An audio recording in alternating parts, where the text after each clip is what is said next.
Cette année, le diplôme national du brevet a encore changé de programme.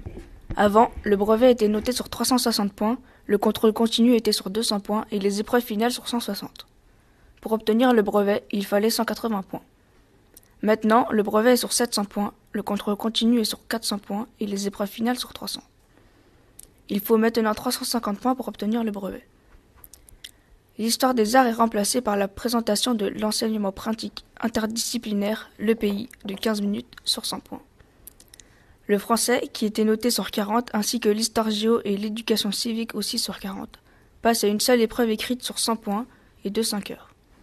À l'épreuve de maths notée sur 40, se rajoutent les SVT, la physique-chimie, la technologie, le tout sur 100, dans une épreuve écrite de 3 heures. Il y a aussi une nouveauté, un exercice de programmation informatique durant l'épreuve. Le contrôle continu qui était sur 200 points devient l'évaluation du socle commun sur 400 points, évalué toute l'année.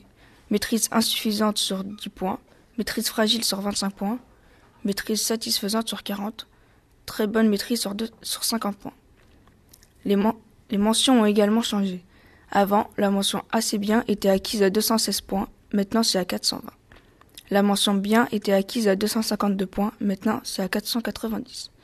La mention très bien était acquise à 288 points, maintenant c'est à 560.